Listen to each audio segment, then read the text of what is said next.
Bismillahirrahmanirrahim. I'm Dr. Muazzam Manzoor, and now we are going to start off our discussion with a very important and conceptual subsection of biology, that is the immunity. Let's have a look at the big picture of this subsection. In this subsection, first of all, we'll talk about introduction to the immunity.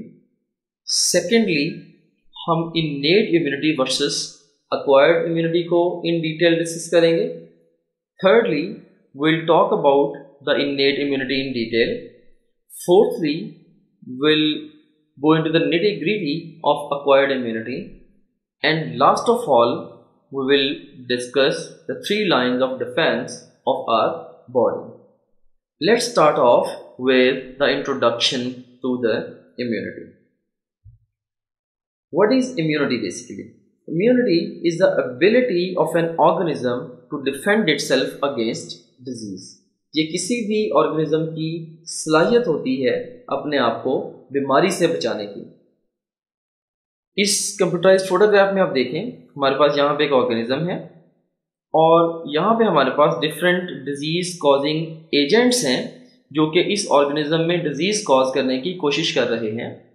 लेकिन इस organism के around ये एक defence wall present है जिसकी presence की वजह से ये डिजीज कॉजिंग जो एजेंट्स हैं ये इस ऑर्गेनिज्म में डिजीज कॉज नहीं कर पा रहे. तो ये जो डिफेंस वॉल है इसको हम इम्यूनिटी का नाम देते हैं. इस कंप्यूटराइज्ड फोटोग्राफ में आप देखें, यहाँ पे एक बड़ा इंपॉर्टेंट लेसन जनरेट किया जा रहा है कि we are surrounded by the disease causing agents all the time. All the time हमारे इर्द गिर्द और समटाइम्स इवन हमारे अंदर बहुत सारे डिजीज कॉजिंग एजेंट्स मौजूद होते हैं, लेकिन वो हमारे अंदर डिजीज क्यों नहीं कॉज कर पाते? क्योंकि हमारी जो इम्यूनिटी है, हमारी जो डिफेंस वॉल है, कंटिन्यूसली हमें प्रोटेक्ट कर रही होती है.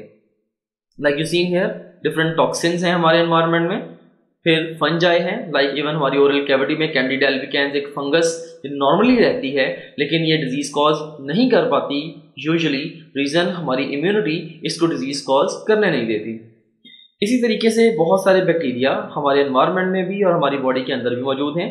बहुत सारे parasites like hookworm, tapeworm etcetera, viruses, different cancer causing agents जिन्हें हम कार्सिनोजेंस कहते हैं, जैसे cigarette smoke is notorious for having so many carcinogens.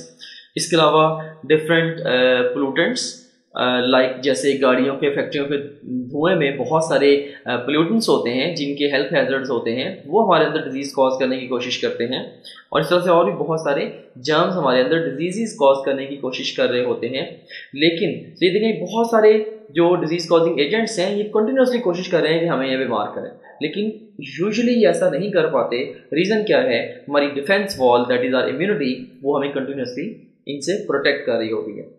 हाँ, ये डिजीज कॉजिंग एजेंट्स कब हमारे अंदर डिजीज कॉज करने में सक्सेसफुल होते हैं? जब ये किसी ना किसी तरीके से हमारी इम्यूनिटी को भी फूल करते हैं या उसको बाईपास करते हैं. Now let's talk about the innate immunity versus acquired immunity. जो इम्यूनिटी है इसको हम 2 मेजर सेगमेंट्स में डिवाइड करते हैं on the basis of whether it's present by birth और नॉट. इम्यूनिटी का वो सेगमेंट जो कि at the time of birth हमारे अंदर प्रेजेंट होता है उसको हम बोलते हैं that is the innate immunity. और इम्यूनिटी का वो सेगमेंट जो कि पैदाइश के बाद जैसे जैसे जानदार इस दुनिया में जिंदगी गुजारता है उसमें डेवलप होता है, हम उसको बोलते हैं that is the acquired immunity. नाम से ही जाहिर है कि innate immunity is innate, that is by birth, and acquired immunity, this is acquired after birth. अब इससे पहले कि मैं innate और acquired immunity को further compare करूं, मैं दोनों की एक एक एग्जाम्पल आपको देना चाहूँगा ताकि उन एग्जाम्पल्स को जहन में रख के इनके बारे में, या ये दोनों सेगमेंट्स हैं इम्यूनिटी के, इनके बारे में जो भी मैं इंपॉर्टेंट पॉइंट्स जनरेट करूँगा वो आप बेहतर रिलेट कर पाएँ. लाइक स्टमक एसिड जो है ये किसकी एग्जाम्पल है? Stomach acid, this is an example of innate immunity. हम अपनी फूड के साथ बहुत सारे जर्म्स को एनगल्फ करते हैं, लेकिन हमारा जो स्टमक एसिड है ये बर्थ के टाइम से ही प्रोड्यूस होता है, और ये हम फूड के साथ जो भी जर्म्स एनगल्फ करते हैं उनको ये किल कर देता है। तो ये किसकी एग्जांपल है? इननेट इम्यूनिटी की। अब इसके मुकाबले में पोलियो वैक्सीन जो हम बच्चों को देते हैं, तो पोलियो वैक्सीन बेसिकली किसकी एग्जांपल है? ये अक्वायर्ड इम्यूनिटी की एग्जांपल है, राइट? कि जब हम किसी इंडिविजुअल को पोलियो की वैक्सीन देते हैं आफ्टर बर्थ, तो उस वैक्सीन के साथ एक्सपोजर की वजह से रियल पोलियो वायरस से फाइट करने की सलाहियत उस पर्टिकुलर इंडिविजुअल में पैदा होती है। तो ये एग्जांपल है अगेन इसकी अक्वायर्ड इम्यूनिटी की। अब इन दोनों एग्जांपल्स को ध्यान में रख के हम इन इम्यूनिटीज के बारे में डिफरेंट पॉइंट्स को डिस्कस करते हैं। इननेट इम्यूनिटी ये इमीडिएट इन एक्शन है। जैसे अपने स्टमक एसिड के बारे में बात की, जैसे ही हम फूड के साथ जर्म्स को इंगल्फ करेंगे, इमीडिएटली स्टमक एसिड ने उनको किल कर देना है। लेकिन जो अक्वायर्ड इम्यूनिटी है, इसका जो एक्शन है ये डिलेड होता है। लाइक अगर आज हमने पोलियो वायरस की जो वैक्सीन है एक बच्चे में एडमिनिस्टर की है, तो it would take weeks to months to develop immunity against the real polio virus, right? So इसका जो एक्शन है ये डिलेड होता है। एंड देन इननेट इम्यूनिटी का जो रिस्पॉन्स है दैट इज नॉन स्पेसिफिक। जैसे stomach acid non specifically food के साथ जो भी जर्म्स हम एंगल्फ करते हैं उनको किल करता है, लेकिन जो अक्वायर्ड इम्यूनिटी है this is highly specific in response. कि जैसे अगर हमने पोलियो की वैक्सीन दी है, तो पोलियो वैक्सीन ने सिर्फ और सिर्फ पोलियो वायरस के अगेंस्ट इंडिविजुअल की बॉडी में इम्यूनिटी डेवलप करनी है। इवन बहुत सारे जो दूसरे डिजीजेस हैं उनके अगेंस्ट इससे इम्यूनिटी डेवलप नहीं होगी। So it's highly specific in response. And thirdly you seen here that the response of the innate immunity it's not enhanced on repeated exposure to pathogen. जैसे हम डेली बेस पे food के साथ germs engulf करते हैं, लेकिन इस वजह से हमारे स्टमक की जो एसिड प्रोडक्शन है वो एनहांस नहीं होती, राइट? तो बेसिकली ये इननेट इम्यूनिटी की प्रॉपर्टी है कि रिस्पॉन्स रिपीटेड एक्सपोजर के साथ एनहांस नहीं होता। हाँ, अगर हम बात करें कि इसकी अक्वायर्ड इम्यूनिटी की, तो response is enhanced on repeated exposure to pathogen. Like हम पोलियो के ड्रॉप्स 5 साल से कम उम्र बच्चों को कई मरतबा पिलाते हैं। सो हर दफ़ा जब हम उन्हें पोलियो वैक्सीन के साथ एक्सपोज करते हैं, उससे उनकी इम्यूनिटी थोड़ी सी फर्दर डेवलप होती है। इसकी रीज़न यही है कि बेसिकली अक्वायर्ड इम्यूनिटी की प्रॉपर्टी होती है कि रिपीटेड एक्सपोजर के साथ उसका जो रिस्पॉन्स है वो एनहेंस हो जाता है, right? So you seen here जैसे पोलियो वैक्सीन के केस में भी हमने डिस्कस किया कि रिपीटेडली पोलियो वैक्सीन इसीलिए हम दे रहे हैं ताकि हम इम्यूनिटी का रिस्पॉन्स जो उसको एनहेंस कर सकें। Alright, so this was about the innate and the acquired immunity। इनकी हमने जो बेसिस है उसको थोड़ा सा डिस्कस किया है। यहाँ पे अब मैं आपको ये बताना चाहूँगा कि एग्जाम में क्वेश्चन यहाँ से कैसे आएगा। एग्जाम में डिफरेंट वे से क्वेश्चन पूछा जा सकता है रिगार्डिंग innate और acquired immunity। Like exam question आपसे पूछ सकता है innate immunity differs from acquired immunity in having or lacking which feature। अब ऑफ कोर्स एग्जाम इन्हीं पॉइंट्स में से डिफरेंट पॉइंट्स को अरेंज करके एज ऑप्शंस आपको प्रेजेंट करेगा and you will have to pick the best response on the basis of your understanding. इसी तरह से एग्जाम आपसे क्वेश्चन पूछ सकता है which of the following statement is correct और इनकरेक्ट रिगार्डिंग इननेट और अक्वायर्ड इम्यूनिटी। सो अगेन आप इन पॉइंट्स को ध्यान में रख के इस तरह के क्वेश्चन को भी आंसर कर सकते हैं। ऑलराइट, इससे पहले कि हम फर्दर मूव करें अपनी डिस्कशन में, मैं एक लास्ट पॉइंट यहाँ पे जनरेट करना चाहूँगा और वो ये है कि basically innate immunity and acquired immunity they work in strong coordination with each other. जब भी जरूरत पड़ती है तो इननेट इम्यूनिटी इन्फेक्शन को क्लियर करने के लिए अक्वायर्ड इम्यूनिटी से हेल्प ले सकती है and vice versa, right? So they work in coordination with each other. And now let's talk about the innate immunity in detail। अब जो innate immunity है इसके 3 major components हैं। First of all we have got the anatomic component of the innate immunity। बहुत सारे anatomic structures ऐसे हैं जो कि germs की हमारी बॉडी में एंट्री को प्रिवेंट कर रहे होते हैं। For example हमारी स्किन ये खुद all the time contaminated होती है with the different germs from the environment, लेकिन वो germs हमारी blood stream में enter नहीं हो पाते। reason being कि skin उनके लिए एक anatomic structural barrier है। इसी तरीके से हमारे gastrointestinal tract that is digestive system और जो हमारा रेस्पिरेटरी ट्रैक्ट है उसमें म्यूकोजा प्रेजेंट है, तो म्यूकोजा ने भी डिफरेंट वे से जर्म्स की एंट्री को हमारी बॉडी में रोकना है।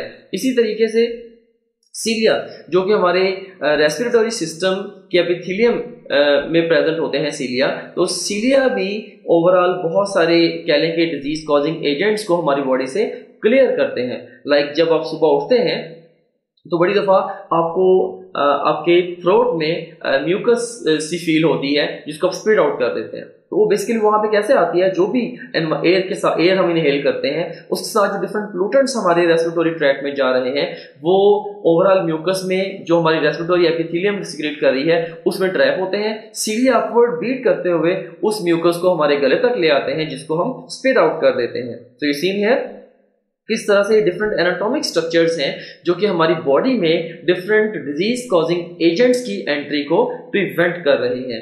And secondly we have got the cellular component of the innate immunity.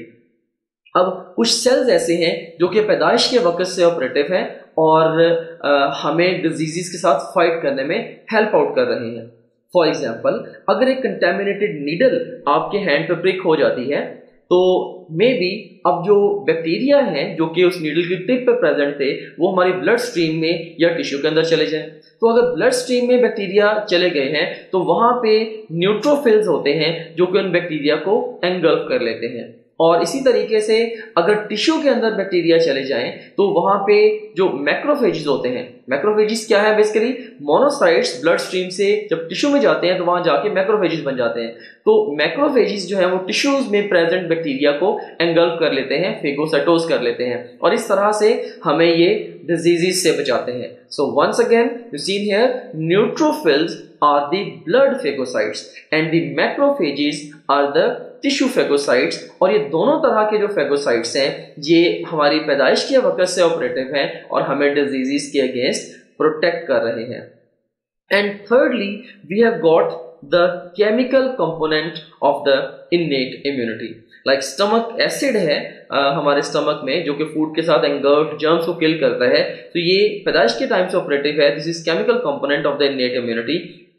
और इसी तरीके से लाइसोजाइम एंजाइम है जो कि हमारी ओरल कैविटी के अंदर है और टूथ डिके से हमें प्रोटेक्ट करता है, ये भी हमारी पैदाइश के टाइम से ऑपरेटिव है। सो अगेन ये किसकी एग्जांपल है, ये केमिकल कंपोनेंट है इनेट इम्यूनिटी का। सो इनेट इम्यूनिटी के केमिकल कंपोनेंट की ये एक एग्जांपल है। अब यहां से एग्जाम में क्वेश्चन किस तरीके से आएगा, एग्जाम कोई भी पर्टिकुलर एग्जांपल आपको दे के पूछ सकता है कि ये इनेट या एक्वायर्ड इम्यूनिटी में से ये किसका सेगमेंट है। For example like neutrophils are part of the anatomic innate immunity or cellular innate immunity or chemical innate immunity or maybe acquired immunity. So you seen here तो ये cellular component है innate immunity का and so on. So this was about the innate immunity and now let's talk about the acquired immunity. अब जो acquired immunity है ये exam के point of view से ज्यादा इंपॉर्टेंट है। मोस्टली जो एग्जाम फोकस कर रहा होता है वो acquired immunity पे फोकस कर रहा होता है, right, in different ways. So we'll spend significant amount of time on talking about the acquired immunity. इससे पहले कि हम acquired immunity को in detail discuss करें, I would like to ask few questions from you at this stage. Here we have got options. A option is naturally acquired active immunity.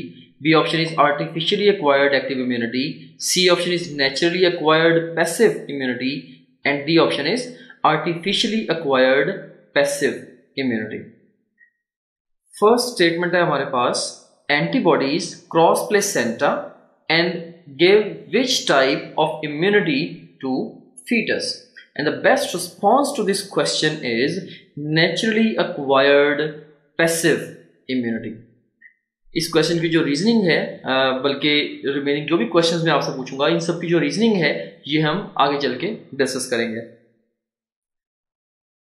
Next statement we have the type of immunity developed in a person due to mumps infection is, and the best response to this question is naturally acquired active immunity. Next statement है the type of immunity developed in a person due to inoculation of anti-sera is? And the best response to this question is artificially acquired passive immunity.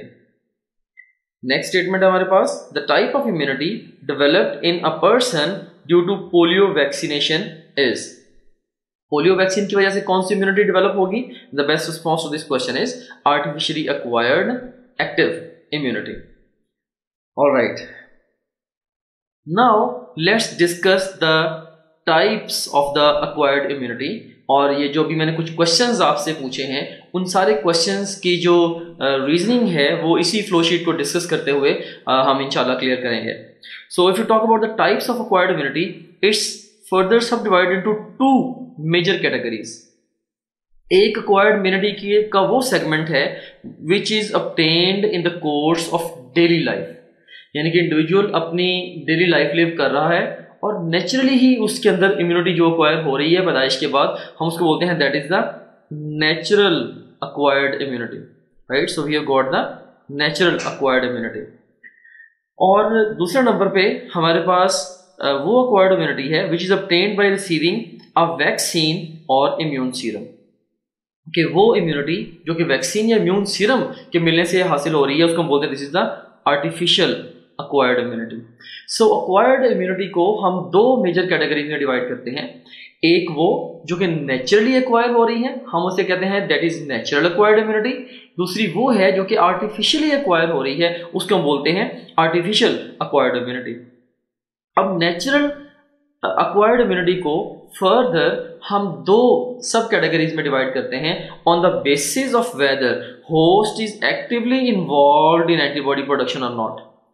अगर तो host actively antibody production में involve होगा तो हम उसको बोलते हैं this is active natural acquired immunity.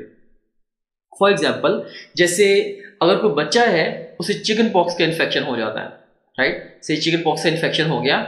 अब उसकी जो इम्यूनिटी है कुछ टाइम लेगी, maybe few days to few weeks, और जो चिकन पॉक्स का वायरस है उसको बॉडी से क्लियर कर देगी, राइट. लेकिन एक दफा अगर चिकन पॉक्स हो गया, दोबारा उस बच्चे को पूरी जिंदगी चिकन पॉक्स नहीं होगा.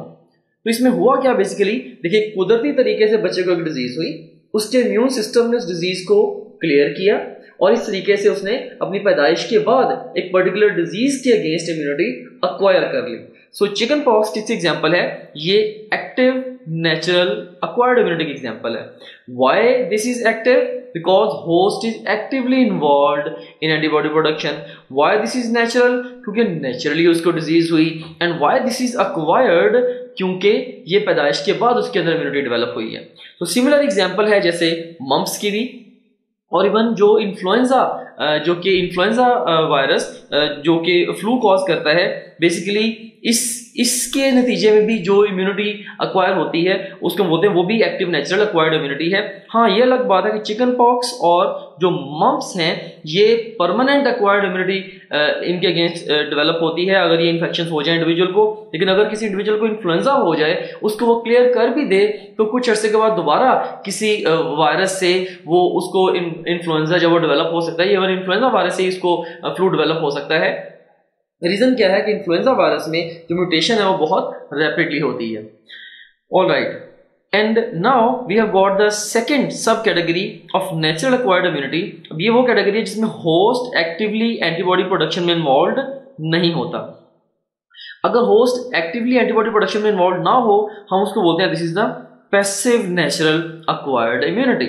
इसकी एक बड़ी अच्छी एग्जांपल जो है that is colostrum which is rich in antibodies. Colostrum क्या है? बेसिकली बच्चे की पैदाइश के बाद जो फर्स्ट फीड मदर अपने बेबी को देती है, that is colostrum, that is highly rich in antibodies. अब इसमें देखें कि क्लोस्ट्रम की जो एंटीबॉडीज हैं ये पैसिव नेचुरल एक्वायर्ड इम्यूनिटी की एग्जांपल है, right. Why this is passive? क्योंकि देखें बच्चा खुद एंटीबॉडीज नहीं बना रहा बल्कि बनी बनाई एंटीबॉडीज उसको मिल रही हैं, that's why it's passive. And why it is natural? क्योंकि माँ का बच्चे को दूध पिलाना एक कुदरती अमल है, कुदरती अमल एक नेचुरल प्रोसेस है. So this is passive natural. And why this is acquired? क्योंकि बर्थ के बाद बच्चा इसको एक्वायर कर रहा है. सिमिलरली पैदाइश से पहले, like say you have got mom here and the baby here. Mom and baby का आपस में कनेक्शन है वाया प्लेसेंटा. तो मदर से बहुत सारी एंटीबॉडीज प्लेसेंटा के जरिए बेबी में जाती हैं और बच्चे की पैदाइश के बाद उसकी जिंदगी के पहले चंद माह के लिए जो मदर की एंटीबॉडीज हैं वो उसको प्रोटेक्ट कर रही होती हैं, राइट। तो वो जो प्लेसेंटा के अलॉन्ग एंटीबॉडीज उस बेबी में आई हैं जो कि पैदाइश के बाद उसको एक लंबे अरसे के लिए प्रोटेक्ट कर रही हैं, वो भी किसकी एग्जांपल है? वो भी पैसिव नेचुरल एक्वायर्ड इम्यूनिटी की एग्जांपल है, राइट। ऑल्दो उसके अंदर जो एंटीबॉडीज हैं वो पैदाइश से पहले ही ट्रांसफर हो गई थी, लेकिन मेनली उनका जो प्रोटेक्टिव रोल है वो पैदाइश के बाद ही है, राइट। सो पैदाइश के बाद उसको अर्ली लाइफ में वो प्रोटेक्ट कर रही हैं एंटीबॉडीज। सो आपने मे बी ये ऑब्जर्व भी किया हो कि 6 मंथ्स की एज के बाद बच्चों में जो इन्फेक्शंस हैं वो बड़े कॉमन होते हैं। उसकी रीजन क्या है कि फर्स्ट 6 मंथ्स में रफली जो मैटरनल एंटीबॉडीज हैं वो उसको, जो कि प्लेसेंटा के अलॉन्ग उसके अंदर आई थी, वो उसको प्रोटेक्ट कर रही होती है। लेकिन हर प्रोटीन की हमारी बॉडी में हाफ लाइफ होती है, तो इन एंटीबॉडीज की भी हाफ लाइफ है। और ये एंटीबॉडीज खुद बेबी ने तो बनाई नहीं, उसका भी इम्यून सिस्टम इतना डेवलप भी नहीं है, ये एंटीबॉडीज उसकी मदर ने बनाई थी। तो वक्त के साथ साथ क्या होगा, ये एंटीबॉडीज हैं ये डिप्लीट होना स्टार्ट हो जाएगी। सो एक स्टेज ऐसी आएगी जब बच्चे के पास मैटरनल एंटीबॉडीज का कवर नहीं होगा, जब वो अपना इम्यून सिस्टम डेवलप कर रहा है। सो एक फ्रेजाइल पीरियड आता है आफ्टर फर्स्ट 6-7 मंथ्स, जिसमें जो इन्फेक्शन के चांसेस है बच्चों में वो मैक्सिमम होते हैं। ऑलराइट, और इसमें ये भी गौर करें कि जो पैसिव नेचुरल एक्वायर्ड इम्यूनिटी है ये शॉर्ट लिव्ड होती है, जस्ट चंद हफ्तों से लेके चंद माह तक इसका कवर होता है। Next we have got the second major category of the acquired immunity, that is artificial acquired immunity. Just like the natural acquired immunity, we subdivide the artificial acquired immunity into 2 major categories or subcategories on the basis of whether host is actively involved in antibody production or not. अगर host actively antibody production में involve होगा तो हम इसको बोलेंगे this is active artificial acquired immunity, और अगर host actively antibody production में इन्वॉल्व नहीं होगा हम इसको बोलेंगे this is passive artificial acquired immunity. देखें कि जो जैसे जो पोलियो वैक्सीन है ये एक्टिव आर्टिफिशियल एक्वायर्ड इम्यूनिटी की एग्जांपल है। वैक्सीन है, पोलियो वैक्सीन में बेसिकली होता क्या है, हम किल्ड या वीकेंड वायरसेस बच्चे को देते हैं जिसके नतीजे में बच्चा उसके अगेंस्ट इम्यून रिस्पॉन्स डेवलप करता है उन वायरसेस के अगेंस्ट और उनको क्लियर कर देता है बॉडी से। लेकिन इस प्रोसेस में होता क्या है कि बच्चे का जो इम्यून सिस्टम है वो सीख जाता है कि जो एक्टिव पोलियो वायरस है जो कि डिजीज कॉजिंग एबिलिटी भी रखता है उसके साथ कैसे फाइट ऑफ करना है, right. So this is the idea behind the vaccination. तो अब देखें कि वैक्सीनेशन जो है ये क्यों एक्टिव आर्टिफिशियल एक्वायर्ड इम्यूनिटी है। You seen here why this is active, क्योंकि वैक्सीन के नतीजे में या पोलियो वैक्सीन के नतीजे में बच्चे ने खुद एंटीबॉडीज बनाई हैं। And why this is artificial, क्योंकि वैक्सीन बच्चे को कुदरती तौर पे नहीं मिलती बल्कि एक आर्टिफिशियल एक मसनूई प्रोसेस के जरिए उसको दी जाती है। And why this is acquired, क्योंकि पैदाइश के बाद बच्चे को वैक्सीन दी जा रही है। सो वैक्सीनेशंस जो है, जो वैक्सीन है, they are example of the active artificial acquired immunity, right. जैसे इसमें पोलियो वैक्सीन है, इस तरह से जैसे ये टेटनस टॉक्सॉइड है, polio vaccine permanently polio virus के अगेंस्ट इम्यूनिटी डेवलप कर देती है बच्चे के अंदर, जबकि टेटनस टॉक्सॉइड है ये टेम्परेरी कह लें कि टेम्परेरीली टेटनस के अगेंस्ट ये इम्यूनिटी डेवलप करती है ये वाली वैक्सीन। यहाँ पे एक और इम्पॉर्टेंट बात मैं आपको बताना चाहूंगा कि वैक्सीन का जो रोल होता है किसी इंडिविजुअल के अंदर, बेसिकली वो रियल बग या real disease causing active agent के साथ एक्सपोजर से पहले होता है। अगर एक्चुअल जो एजेंट है जो कि डिजीज कॉजिंग है अगर उसके साथ एक्सपोजर पहले हो गया उसके बाद भी वैक्सीन का कोई सिग्निफिकेंट रोल नहीं है। जस्ट इमेजिन कि आप मे बी बाइक पे ट्रेवल कर रहे हैं एंड गॉड फॉरबिड एक्सीडेंट होता है एंड डर्टी प्लेस पे गिरते हैं और उसमें आपकी स्किन रप्चर होती है, ब्लीडिंग होती है और स्किन ठीक ठाक कंटेमिनेट भी हो जाती है रोड पे पड़े स्टफ से। और अब चांसेस हैं कि जो क्लॉस्ट्रीडियम टेटनियाई बैक्टीरियम है जो कि टेटनस का कॉजेटिव एजेंट है अब वो बॉडी के अंदर जा चुका हुआ है। अब इस स्टेज पे अगर हम टेटनस टॉक्साइड लगाएंगे इट्स नॉट गोना हेल्प, क्योंकि इससे पहले कि ये जो टेटनस टॉक्साइड है ये बच्चे के इम्यून रिस्पॉन्स को बिल्डअप करे, जो क्लॉस्ट्रीडियम टेटनियाई बैक्टीरियम है वो एक्चुअली टेटनस कॉज कर देगा which is a life threatening condition. Now what is the solution to this problem. अब ऑलरेडी अगर एक्टिव जर्म्स बॉडी के अंदर हैं तो अब हमें क्या करना होगा, हमें एक फैंसी आइडिया के साथ आना होगा। हम क्या कर सकते हैं, हम बनी बनाई एंटीबॉडीज एंटी सीरम के जरिए उसको दे सकते हैं, right. So like you seen here कि एंटी टेटनस सीरम है। तो एंटी टेटनस सीरम बेसिकली क्या है, इसके अंदर बनी बनाई एंटीबॉडीज हैं क्लॉस्ट्रीडियम टेटनिया के अगेंस्ट। हम बनी बनाई एंटीबॉडीज जिनको हम डिफरेंट वे से प्रिपेयर कर सकते हैं, हम वो बनी बनाई एंटीबॉडीज बच्चे में, उसमें या उस इंडिविजुअल में या जो भी इफेक्ट हुआ है क्लॉस्ट्रीडियम टेटनिया से, उसके अंदर हम, या जिसमें चांसेस हैं कि टेटनस डेवलप हो सकता है ड्यू टू एनी रीजन, हम उसमें एंटी टेटनस सीरम इंजेक्ट कर देते हैं। अगर क्लॉस्ट्रीडियम टेटनिया बैक्टीरिया उसके ब्लड के अंदर होंगे तो एंटीबॉडीज उसको क्लियर कर देंगी और वो एक लाइफ थ्रेटनिंग कंडीशन से बच जाएगा। इसीलिए हम सजेस्ट करते हैं जब भी आपको चोट लगे रोड साइड पे और आपको ब्लीडिंग भी हो, हमेशा जाके एंटी टेटनस सीरम का इंजेक्शन आप लगवा लें प्रोफिलैक्टिकली, इससे पहले कि खुदा ना खासा ये लाइफ थ्रेटनिंग डिजीज डेवलप हो, अपने आप को प्रोटेक्ट कर लें। और इसी तरीके से स्नेक एंटीवेनम जो है ये भी पैसिव आर्टिफिशियल एक्वायर्ड इम्यूनिटी का एग्जांपल है। सीन है जैसे anti tetanus serum, I would like to repeat कि why this is passive, because host is not actively involved in antibody production, and why this is artificial, क्योंकि हम artificially injection की मदद से दे रहे हैं ये anti tetanus serum, and why this is acquired, क्योंकि ये आफ्टर बर्थ बच्चे के अंदर या इंडिविजुअल के अंदर इम्यूनिटी डेवलप की जा रही है। So artificial anti tetanus serum and snake antivenom, these are examples of passive artificial acquired immunity. और ये जो कि पैसिव है ये भी शॉर्ट लिव्ड है, इसका ड्यूरेशन वीक्स तक होता है, फ्यू वीक्स तक। अब यहाँ पे एक जनरलाइजेशन है, जो सीन है कि जो पैसिव इम्यूनिटी है, जो पैसिव इम्यूनिटी है ये शॉर्ट लिव्ड है। रीजन क्या है कि पैसिव इम्यूनिटी में बनी बनी एंटीबॉडीज बच्चे को मिल रही हैं या इंडिविजुअल को मिल रही हैं, रिस्पेक्टिव इंडिविजुअल को, और एंटीबॉडीज चूंकि ग्लाइकोप्रोटीन्स हैं, प्रोटीन्स हैं, हर प्रोटीन की हाफ लाइफ होती है, इन्होंने with the passage of time decay हो जाना है। लेकिन इसके मुकाबले में अगर होस्ट खुद से एंटीबॉडी बनाना सीख जाए तो उसकी जो कह लें कि जो एक्टिव इम्यूनिटी है उसकी लॉन्जेविटी ज्यादा है। रीजन कि उसके हो कि उसने खुद एंटीबॉडी बनानी सीख ली है, जब भी कभी कोई बग के साथ एक्सपोजर होगा वो क्विकली एंटीबॉडी प्रोड्यूस करके उस रिस्पेक्टिव एजेंट को जिसके खिलाफ उसके अंदर इम्यूनिटी डेवलप हो चुकी है उसको वो क्लियर कर पाएगा, right. So once again the passive immunity is short lived and the active immunity is long lived immunity. Here let's talk a little bit more about the vaccination या active artificial acquired immunity. This is basically one and the same thing. Now what is vaccination? It's actually the administration of antigenic material, जिसको हम vaccine भी बोलेंगे, to stimulate the adaptive immunity toward disease. हम कोई भी antigenic material, right, या vaccine हम किसी इंडिविजुअल को देते हैं, और वो जो वैक्सीन या एंटीजेनिक मटेरियल होता है वो खुद से उसके अंदर डिजीज कॉज करने की सलाहियत नहीं होती, लेकिन वो अडेप्टिव इम्यूनिटी को स्टिमुलेट कर देता है ताकि जब कभी रियल जर्म आए तो उसको इजीली फाइट ऑफ किया जा सके, बॉडी से क्लियर किया जा सके। तो फिर वैक्सीन क्या हुई? Vaccine is a biological preparation that provides active acquired immunity to against or to a particular disease. Alright, अब वैक्सीन की टाइप्स कौन कौन सी हैं? You seen here वैक्सीन की 3 major types हैं, right? इसमें top of the line we have got the live attenuated viruses, क्योंकि वैक्सीन अगेंस्ट ऑफ कोर्स कुछ बैक्टीरिया के अगेंस्ट भी हैं, लेकिन मोस्टली जो वैक्सीनेशंस हैं, जो वैक्सीनेशन प्रोग्राम्स हैं, मोस्ट ऑफ द वैक्सीन जो हमने डेवलप की हैं वो वायरल डिजीजेस के अगेंस्ट है। इसमें इसलिए एक तो हमारे पास लाइव अटेनुएटेड वायरसेस होते हैं, जैसे जो MMR ये वैक्सीन है जो कि मीजल, मम्प्स और रूबेला इन 3 इन्फेक्शन से अगेंस्ट कवर देती है। बेसिकली इसमें लाइव अटेनुएटेड वायरसेस होते हैं, यानी कि जिंदा लेकिन कमजोर किए गए वायरसेस होते हैं जो कि डिजीज तो कॉज नहीं कर सकते, लेकिन अडेप्टिव इम्यून लिम्फ को स्टिमुलेट करके इन 3 डिजीजेस के अगेंस्ट जो है वो इम्यूनिटी उस इंडिविजुअल के अंदर डेवलप कर सकते हैं।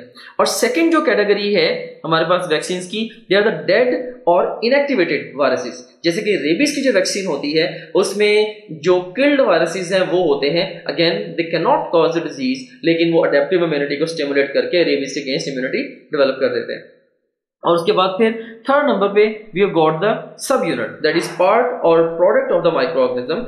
किसी भी पर्टिकुलर माइक्रो ऑर्गेनिज्म जिसके अगेंस्ट इम्यूनिटी हम डेवलप करना चाह रहे हैं, हम उसको कोई ऐसा पार्ट या उसको कोई ऐसी प्रोडक्ट ले लेते हैं और प्रोडक्ट को हम एडमिनिस्टर करते हैं इनटू द टारगेटेड इंडिविजुअल जिसमें हमने इम्यूनिटी डेवलप करनी है। इससे क्या होगा कि उस सब यूनिट या प्रोडक्ट या अब कह लें कि उस पार्ट ऑफ माइक्रो ऑर्गेनिज्म ने जो होस्ट है उसकी बॉडी में जाना है उसमें जाके डिजीज तो ये कॉज नहीं कर सकता, लेकिन अगेन इसने अडेप्टिव इम्यूनिटी लिम्फ को जो है वो स्टिमुलेट करना है और पर्टिकुलर डिजीज के अगेंस्ट इम्यूनिटी डेवलप करनी है। जैसे हेपेटाइटिस बी की जो वैक्सीन है, this is a good example of the sub unit type of the vaccine. So conclusively हम ये कह सकते हैं कि वैक्सीन का फैंसी आइडिया यही है कि हम ओवरऑल जिंदा लेकिन वीक किए गए वायरसेस या किल्ड वायरसेस, या हम किसी भी माइक्रो ऑर्गेनिज्म का कोई स्पेसिफिक प्रोडक्ट या कंपोनेंट लेके हम एडमिनिस्टर करते हैं इनटू एन इंडिविजुअल, और ये जो भी वैक्सीन होगी ये डिजीज तो कॉज करने की सलाहियत नहीं रखती, लेकिन ये अडेप्टिव इम्यूनिटी को स्टिमुलेट करके इम्यूनिटी जरूर डेवलप कर देती है, या पर्टिकुलर इन्फेक्शंस के अगेंस्ट फाइट करने की बॉडी की जो सलाहियत है वो जरूर पैदा कर देती है। सो ये सीन है, यहाँ पे एक बच्चा है and he is getting the polio vaccine. तो इस ड्रॉपलेट के अंदर बेसिकली वीकेंड पोलियो वायरसेस हैं एक्चुअल, ये जाके डिजीज तो कॉज नहीं कर सकते, लेकिन ये अल्टीमेटली यू कैन से कि इम्यूनिटी जरूर वायरस के अगेंस्ट, पोलियो वायरस के अगेंस्ट डेवलप कर देंगे। Here we have got a question. ये जो क्वेश्चन है ये जो अक्वायर्ड इम्यूनिटी की वर्किंग से रिलेटेड है। अभी तक हमने अक्वायर्ड इम्यूनिटी की टाइप्स को डिस्कस किया है, अब हम अक्वायर्ड इम्यूनिटी की वर्किंग को डिस्कस करने वाले हैं। लेकिन इससे पहले कि हम वर्किंग को इन डिटेल डिस्कस करें, I would like to ask you questions from you. So statement है हमारे पास, the B and T lymphocytes are responsible for giving. A option is acquired immunity, B option is cell mediated immunity, C option is humoral immunity and D option is innate immunity. तो B and T lymphocytes जो हैं basically these are responsible for giving the acquired immunity. इस question की reasoning को हम आगे चल के डिस्कस करते हैं। Another question, which cells recognize the immunogens and produce immune response? कौन से सेल्स हैं जो कि इम्यूनोजेंस को रिकॉग्नाइज करते हैं और इम्यून रिस्पॉन्स प्रोड्यूस करते हैं? A option is neutrophils, B option is B lymphocytes, C option is T lymphocytes and D option is B lymphocytes and the T lymphocytes. And the best response to this question is delta, B and T lymphocytes. इस question की reasoning को भी हम आगे चल के discuss करते हैं। Another question, antibodies are manufactured in B lymphocytes then secreted into lymph and blood against. A option is all foreign invaders, B option is antigens, C option is immunogens and D option is antigens or immunogens. अब B lymphocytes में जो antibodies manufacture होती हैं और lymph और blood में secrete होती हैं, तो किसके अगेंस्ट है? The best response to this question is against the antigens or the immunogens. Basically जो एंटीबॉडीज हैं ये होती ही एंटीजेंस या इम्यूनोजेंस के अगेंस्ट है। Alright, here we have got another range of questions. हमारे पास यहाँ पे 4 ऑप्शंस हैं। A option is plasma cells, B option is helper T cells, C option is cytotoxic T cells and D option is memory cells. First statement है हमारे पास, antibodies are produced by, and the best response to this question is alpha plasma cells. इन सब questions की reasoning को इंशाल्लाह हम आगे चल के डिस्कस करें हैं कन्वेंशनली, जैसा कि हम हमेशा करते हैं। नेक्स्ट स्टेटमेंट हमारे पास, which cells are regulators of immune response. Basically जो हेल्पर टी सेल्स होते हैं, these are the regulators of immune response. Next statement है, which cells are responsible for secondary immune response. कौन से सेल्स हैं जो कि सेकेंडरी इम्यून रिस्पॉन्स के लिए रिस्पॉन्सिबल हैं? And the best response to this question is memory cells. Another statement, destroying targeted cells is function of. Targeted cells को destroy करना किसका फंक्शन है? The best response to this question is cytotoxic T cells. Another statement, which cells are exclusive to humoral immunity? And the best response to this question is plasma cells. They are responsible for the humoral immunity. Don't join any traditional academy. National MD-CAT की तैयारी के लिए traditional academy join ना करें। अगर आप traditional academy join करने की बजाय ऑनलाइन अकेडमी जैसे कि टॉप ग्रेड है से एंट्री टेस्ट की तैयारी करते हैं, तो इससे क्या फायदा होगा? इससे आप 6 से 8 घंटे डेली बेसिस पे अपनी सेल्फ स्टडी में ऐड कर लेंगे। और याद रखना कि सेल्फ स्टडी ये सिंगल मोस्ट इंपॉर्टेंट फैक्टर है in determining the success of a student in the national exam. और दूसरे नंबर पे आपकी प्रिपरेशन फास्टर, स्मार्टर और मच बेटर होगी। And last but not the least, अगर आप ऑनलाइन तैयारी करते हैं एकेडमी गए बगैर, तो आप 50,000 से लेके 1 लाख तक तकरीबन अपनी जो कॉस्ट है उसको भी सेव करेंगे। Rely on your own textbooks and topgrade.pk only. मैंने ओवर लास्ट डेकेड बेतहाशा सक्सेसफुल और फेलिंग स्टूडेंट्स के इंटरव्यूज किए हैं। जो स्टूडेंट्स का most common cause of failure है वो ये है कि वो स्कैटर्ड रिसोर्सेज यूज करते हैं, वो बहुत सारी जगहों से एट सेम टाइम तैयारी कर रहे होते हैं। सो ये उनको उनका जो ओवरऑल फोकस है तैयारी के ऊपर, उसको ये चीज स्पॉइल कर देती है। हमने topgrade.pk प्लेटफॉर्म को आपके लिए इसीलिए बिल्ड किया है कि आपको अपनी टेक्स्ट बुक के अलावा और टॉपग्रेड के अलावा किसी भी और रिसोर्स को कंसल्ट करने तक की जरूरत ना हो। So rely on your own text books. अब जिस भी प्रोविंस से है, rely on your own text books and topgrade.pk only, क्योंकि आपकी अपनी टेक्स्ट बुक्स के अलावा जितना कुछ भी आपको चाहिए अपने इम्तिहान की तैयारी के लिए वो ऑलरेडी इसमें टॉपग्रेड में मौजूद है। और यहाँ भी मैं एक बात आपको बताना चाहूंगा कि लास्ट 4-5 इयर्स में 200 से ज्यादा ब्रिलियंट टीम मेंबर्स ने इस प्रोजेक्ट के ऊपर काम किया है और इस प्रोजेक्ट को यहाँ तक हम लेके आए हैं कि अब हजारों स्टूडेंट्स अक्रॉस द कंट्री इससे बेनिफिट ले चुके हैं। So here we have got a flow sheet जिसके जरिए हम जो अक्वायर्ड या अडेप्टिव इम्यूनिटी है इसकी वर्किंग को इन डिटेल डिस्कस करेंगे। अब अक्वायर्ड इम्यूनिटी जो है it can be either mediated by the B lymphocytes और it can be mediated by the T lymphocytes. अब अक्वायर्ड इम्यूनिटी का वो लिम्ब जो कि बी लिम्फोसाइट्स के जरिए मीडिएट होगा उसको हम बोलते हैं that is the humoral immunity. इसी तरीके से अक्वायर्ड इम्यूनिटी का वो लिम्ब जो कि टी लिम्फोसाइट्स से मीडिएट होगा उसको हम बोलते हैं that is the cell mediated immunity. अब जो बी लिम्फोसाइट्स हैं they are produced as well as matured in the bone marrow. B lymphocytes basically bone marrow में ही प्रोड्यूस होते हैं एंड मैच्योर भी बोन मैरो में होते हैं। ये एक जनरलाइजेशन है कि जितने भी व्हाइट ब्लड सेल्स हैं ये सारे के सारे बोन मैरो में प्रोड्यूस होते हैं। हाँ, जो मैचुरेशन है वो कुछ सेल्स की बोन मैरो से बाहर हो सकती है। फॉर एग्जांपल टी लिम्फोसाइट्स जो हैं you seen here they are produced in the bone marrow but they mature in the thymus, right? So you seen here bone marrow के अंदर जो प्रोड्यूस और मैच्योर हो रहे हैं they are the B lymphocytes, और जो थाइमस के अंदर प्रोड्यूस और मैच्योर हो रहे हैं they are the T lymphocytes. Basically ये मैच्योर थाइमस में हो रहे हैं, सॉरी ये प्रोड्यूस बोन मैरो से होते हैं लेकिन ये मैच्योर थाइमस के अंदर हो रहे हैं। ऑलराइट, सो यहाँ पे एग्जाम आपसे क्वेश्चन कई दफा पूछ भी सकता है थोड़ा सा कंफ्यूजिंग वे में कि the T lymphocytes are produced in. The best response to this question is bone marrow.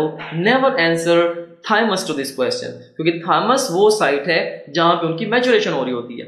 Basically maturation से मुराद यही है कि वहां पे थाइमस में ले जाके self versus non self antigens की जो तमीज है वो टी लिम्फोसाइट्स को सिखाई जा रही है। So that's in a sense called as the maturation. अब देखिए जो बी लिम्फोसाइट्स हैं, अभी हम ये बात कर रहे थे कि जो अक्वायर्ड इम्यूनिटी है इसकी जो वर्किंग है ये दो तरह के सेल से मीडिएट होती है, एक बी लिम्फोसाइट्स और दूसरे टी लिम्फोसाइट्स। और अक्वायर्ड इम्यूनिटी की वो वर्किंग जो कि बी लिम्फोसाइट्स के जरिए मीडिएट होगी वो ह्यूमरल इम्यूनिटी कहलाएगी, और वो वर्किंग जो कि टी लिम्फोसाइट्स के जरिए मीडिएट होगी वो सेल मीडिएटेड इम्यूनिटी कहलाएगी। और यूं भी आप कह सकते हैं कि अगर तो जो इन्फेक्शियस एजेंट्स हैं वो एक्स्ट्रा सेलुलरली प्रेजेंट है तो फिर उसके लिए humoral immunity is gonna help us. और अगर जो ह्यूमरल इम्यूनिटी ये मेनली हेल्प करेगी, इसमें खासतौर पे एंटीबॉडीज हमें जाके हेल्प करेंगी। और अगर जो इन्फेक्शियस एजेंट्स हैं वो इंट्रा सेलुलरली प्रेजेंट हैं then the cell mediated immunity it's gonna help us more. इसमें जो साइटोटॉक्सिक टी सेल्स हैं खासतौर पे वो इंट्रा सेलुलरली जो डिफरेंट जर्म्स हैं उनको किल करेंगे।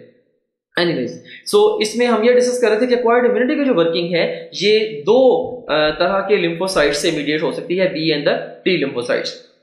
अब बी लिम्फोसाइट्स का जब भी कभी एक्सपोजर होगा विद द एंटीजेंस तो ये क्या करेंगे, ये डिवाइड होके प्रोड्यूस करेंगे top of the line plasma cells, और प्लाज्मा सेल्स बेसिकली क्या है, these are the modified B lymphocytes. Exam आपसे क्वेश्चन पूछ भी सकता है कि plasma cells arise from the B lymphocytes और टी लिम्फोसाइट्स और the monocytes or macrophages or whatsoever. Best response to this question would be plasma would be the B lymphocytes. कि plasma cells basically ये B lymphocytes से arise होते हैं। Plasma cells ये produce करते हैं एंटीबॉडीज, और antibodies they defend against the extra cellular pathogens. जो सेल्स के बाहर पैथोजेंस हैं उनके अगेंस्ट एंटीबॉडीज हमें डिफेंड करती हैं। एंड जब बी लिम्फोसाइट्स का एक्सपोजर होता है विद द एंटीजन, तो ये डिवाइड होके ये ना सिर्फ प्लाज्मा सेल्स प्रोड्यूस करते हैं बल्कि ये मेमोरी सेल्स भी प्रोड्यूस करते हैं। बेसिकली मेमोरी सेल्स में इन अ सेंस जो भी जिस भी एंटीजन के साथ एक्सपोजर हुआ था बी लिम्फोसाइट्स का, तो एक तरफ तो बी लिम्फोसाइट्स ये स्ट्रेटजी यूज करते हैं कि वो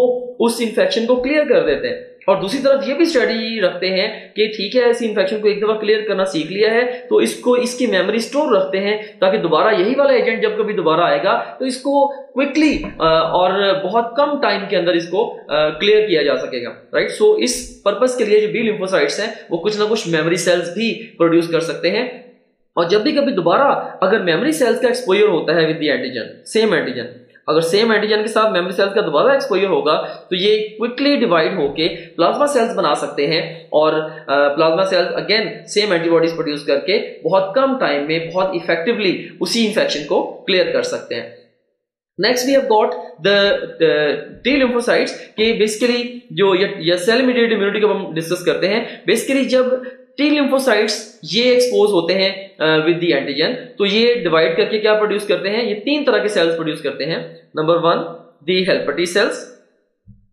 helper T cells are basically the regulators of the immune response, या आप ये भी कह सकते हैं कि हेल्पर टी सेल्स जो हैं ये कोर कमांडर्स हैं। बेसिकली हेल्पर टी सेल्स को आप एक और तरीके से भी अंडरस्टैंड कर सकते हैं कि हेल्पर टी सेल्स ने फ्री एसएमएस पैकेज लिया हुआ है, and when we are under attack तो इन्होंने क्या करना होता है, इन्होंने सारे के सारे डिफरेंट जो दूसरे फाइटिंग हमारे कह लेंगे जो कोड्स हैं उन सब को इसने एसएमएस भेजना है कि like it would send message to the plasma cell, this is what you are supposed to do. It would send message to the maybe memory cell, this is what you are supposed to do. It can send message to the cytotoxic T cells. So दूसरे सारे sales को, even macrophages को भी ये messages भेज सकता है। सो helper T sales जो है इन्होंने क्या करना है, when we are under attack of an infection तो इसने डिफरेंट कह लें कि साइटोकाइन सब्सटेंसेस होती हैं जिनको हम इसके एसएमएस का नाम दे रहे हैं, उसके जरिए से डिफरेंट सेल्स तक मैसेजेस भेजने हैं कि this is what you are supposed to do, this is what you are supposed to do. तो इन सबको इसने एक्टिवेट करना होता है, राइट। तो इसलिए हम बोलते हैं these are the regulators of the immune response. They are very very important cells, and यही वो सेल्स हैं इफ यू रिमेंबर जो कि टारगेट होते हैं by the HIV। So human immune deficiency virus जब किसी इंडिविजुअल के अंदर जाता है तो वो अल्टीमेटली क्या करता है, with the passage of time gradually वो हेल्पर टी सेल्स के काउंट को ही रिड्यूस कर रहा होता है, और जब हेल्पर टी सेल्स का काउंट एक खास काउंट से भी नीचे चला जाता है तो अब core commander is not there, right. There is no one to direct the different fighting entities. तो इसमें अब क्या होगा, अब जो अक्वायर्ड इम्यूनिटी है वो इफेक्टिवली रिस्पॉन्ड नहीं कर पाएगी, राइट। कोई इन्फेक्शन हुआ, इवन माइल्ड सा भी इन्फेक्शन होगा, क्योंकि बॉडी कोऑर्डिनेट करके रिस्पॉन्ड ही नहीं कर पा रही है उसको। अब वही इन्फेक्शन उस इंडिविजुअल के लिए जो कि HIV का पेशेंट है, या ओवरऑल जो HIV की लास्ट स्टेज होती है, एड्स जिसको हम बोलते हैं, जब एक्वायर्ड इम्यूनिटी बिल्कुल डेफिशिएंट हो जाती है, that's why it's named as acquired immunity deficiency syndrome. तो जब बिल्कुल डेफिशिएंट हो जाती है तो उस वक्त फिर एक माइल्ड सा इन्फेक्शन भी उसके अंदर डेथ कॉज कर सकता है, right. So once again important thing is कि जब टी लिम्फोसाइट्स का एक्सपोजर होता है विद द एंटीजेंस, राइट, तो उन्होंने डिवाइड करके क्या प्रोड्यूस करना है, एक तो T helper T cells produce करने हैं which are the regulators of immune response, and helper T cells ही मेजर टारगेट है किसका, ह्यूमन इम्यून डेफिशिएंसी वायरस का। सेकेंड नंबर पे हेल्पर टी सेल्स के अलावा ये जो टी लिम्फोसाइट्स हैं जब ये एक्सपोज होते हैं विद द एंटीजन तो ये साइटोटॉक्सिक टी सेल्स भी प्रोड्यूस करते हैं। अगर फर्स्ट करेंगे सेल्स के अंदर, लाइक सेल्स के अंदर एंटिटीज प्रेजेंट हैं जो कि पैथोजेंस प्रेजेंट हैं, मे बी जो got the cancer cells inside some cells, तो अल्टीमेटली क्या होगा, तो इन्होंने क्या करना है, इन्होंने जो टारगेट सेल्स हैं उनको डिस्ट्रॉय कर देना है, राइट। टारगेट सेल्स को डिस्ट्रॉय कर देना है। So basically they defend against the intracellular pathogens, जो सेल्स के अंदर पैथोजेंस प्रेजेंट हैं उसके अगेंस्ट उन्होंने डिफेंड करना है, ऑलराइट। उसके बाद फिर जो टी सेल्स हैं जब इनका एक्सपोजर होता है विद दी एंटीजन, तो बिल्कुल बी सेल्स की तरह या बी लिम्फोसाइट्स की तरह इन्होंने भी मेमोरी सेल्स प्रोड्यूस करने होते हैं, और मेमोरी सेल्स का काम क्या है? To produce the secondary response. अब यहां से एग्जाम जो है वो डिफरेंट वेज से क्वेश्चंस पूछ सकता है इस स्लाइड से। जैसे क्वेश्चन डोमेन्स क्या क्या है? नंबर 1, एग्जाम आपसे पूछ सकता है कि ह्यूमरल इम्यूनिटी किन सेल्स की वजह से है और सेल इम्यूनिटी किस सेल्स की वजह से है। प्लाज्मा सेल्स कहां से अराइज होते हैं, और इस तरीके से मेमोरी सेल्स कहां से अराइज होते हैं। प्लाज्मा सेल्स हमने जैसे देखा कि बी लिम्फोसाइट से, और मेमोरी सेल्स बी और टी लिम्फोसाइट्स दोनों से अराइज हो रहे हैं। एग्जाम आपसे क्वेश्चन पूछ सकता है कि रेगुलेटर्स ऑफ इम्यून रिस्पॉन्स कौन से हैं। लाइक इन्हीं सेल्स को एग्जाम आपके सामने ऑप्शन की शक्ल में प्रेजेंट कर सकता है। Like a option is plasma cells, B option is memory cells, C option is helper T cells, and D option is cytotoxic T cells. Exam आपसे क्वेश्चन पूछता है which of the following cells defend against the intracellular pathogens? Best response would be cytotoxic T cells. Which cells are coordinators of immune response? Helper T cells. Which cells are responsible for the secondary response? The memory cells. Which cells are responsible for production of antibodies? Answer is plasma cells, and so on. तो इस तरह से exam different ways में questions जो है वो यहाँ से फॉर्मुलेट कर सकता है। So I hope that you have got a good understanding of the working of the acquired immunity to the token of this particular flow sheet. Now let's have a look at an important graph जो कि basically antibody के response को show कर रहा है after exposure to the antigen.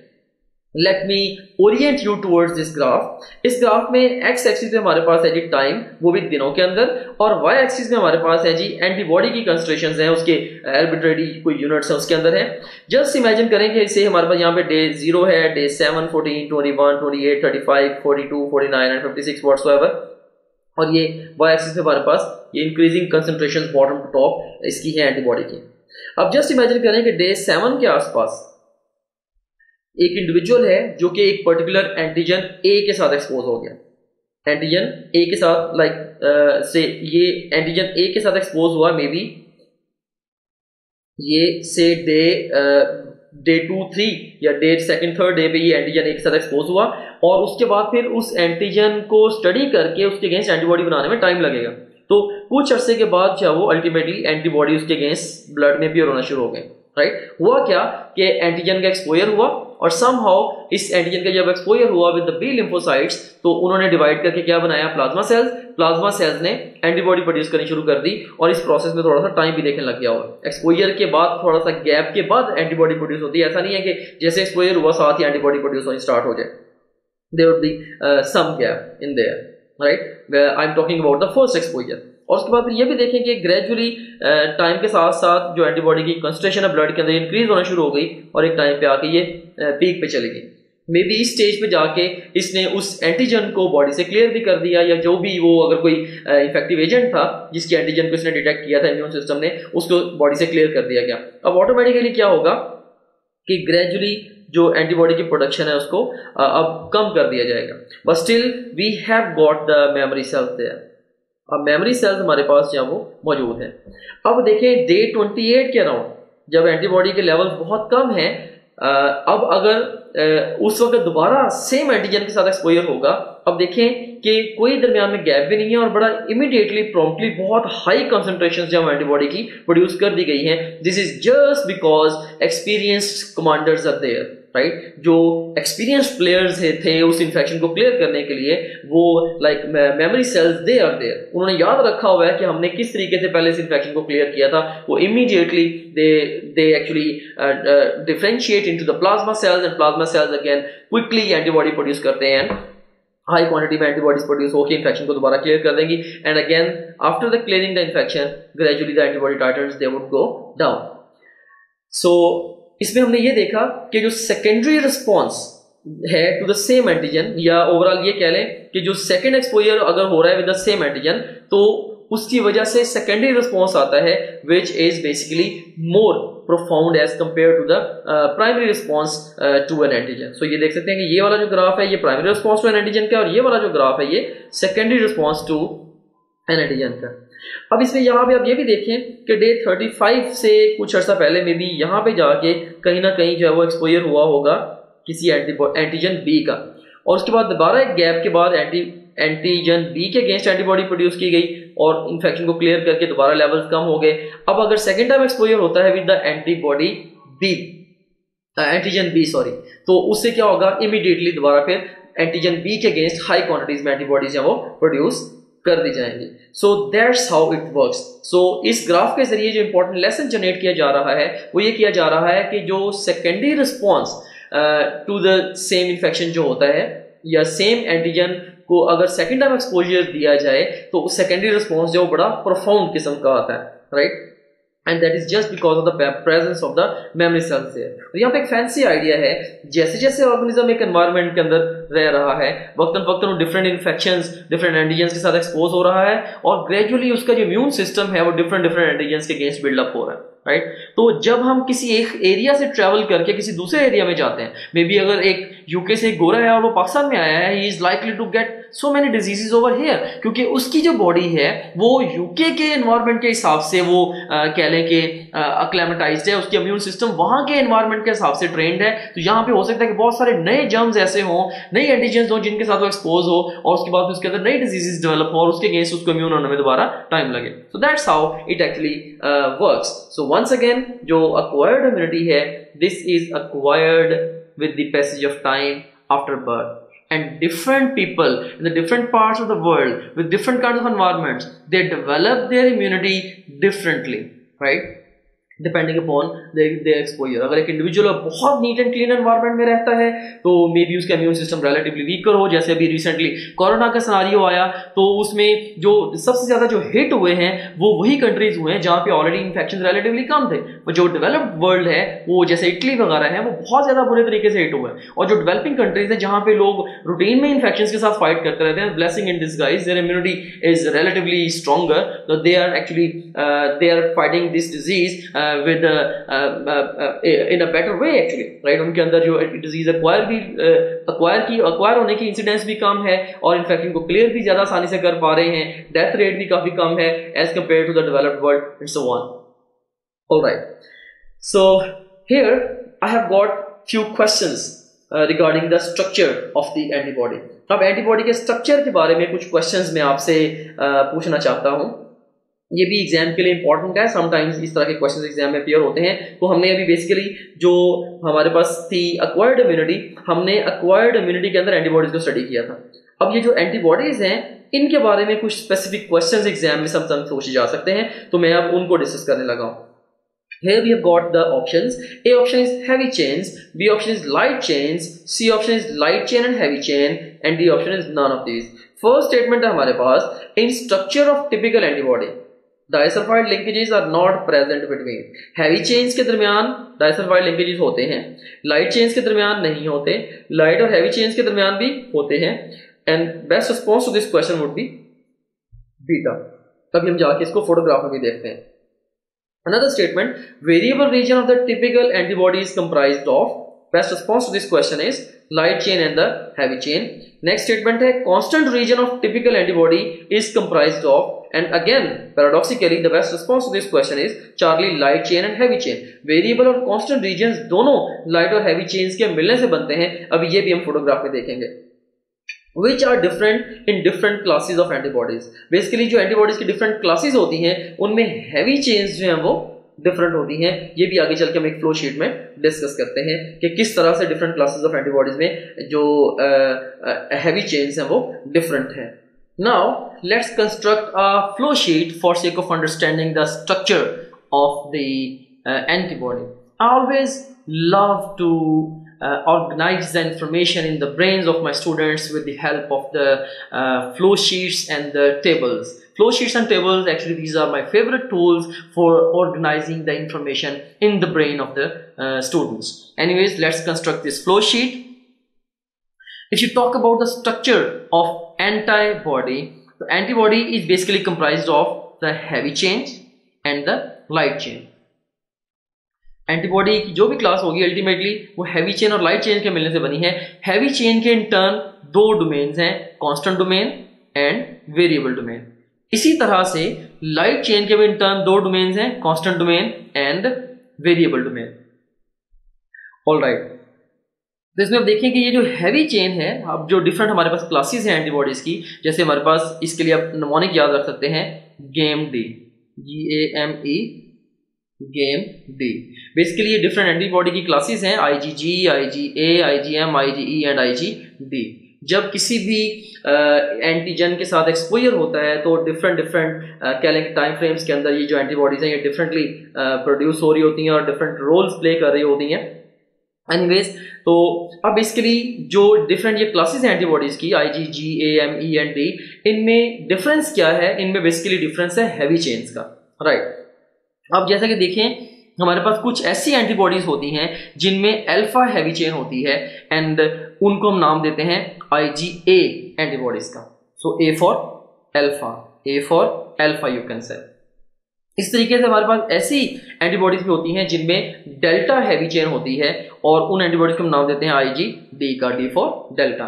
Then we have got the antibodies having epsilon heavy chain and they are named as IgE। Then we are having the antibodies having gamma heavy chain and they are named as IgG, G for gamma. And then we are having the antibodies having the mu heavy chain and they are labeled as IgM. So A for alpha, D for delta, E for epsilon, G for gamma and M for mu. So simply अगर आपसे question पूछा जाता है कि mu heavy chain किन antibodies में present है, तो M for mu, M for M, so IG, M would be the best response to this question. So this is a good way of memorizing this. Anyways, अब यहाँ से exam में एक खास तरीके से क्वेश्चन भी कई दफा आ जाता है कि एंटीबॉडी के फंक्शंस को लेके समटाइम्स एग्जाम में पूछ लिया जाता है। तो इसमें जो डिफरेंट इंपॉर्टेंट फंक्शंस हैं इन एंटीबॉडीज के, there is a wide range of functions, लेकिन जो मोस्ट इंपॉर्टेंट और हाईएस्ट यील्ड फंक्शंस हैं मैं उनको सिर्फ यहाँ पे सम अप करने लगा हूँ। तो basically IgA is responsible for mucosal immunity. IgD का ऐसा कुछ सिग्निफिकेंट फंक्शन जो है वो हमसे रेलेवेंट नहीं है, इसके लिए उसके बारे में बात नहीं करूंगा। IgE is involved in the hypersensitivity reactions. Then IgG basically opsonization में involved है। What is opsonization? Just imagine कि ये एक बैक्टीरियम है और maybe here we have got a neutrophil, ये बैक्टीरियम है और ये न्यूट्रोफिल है।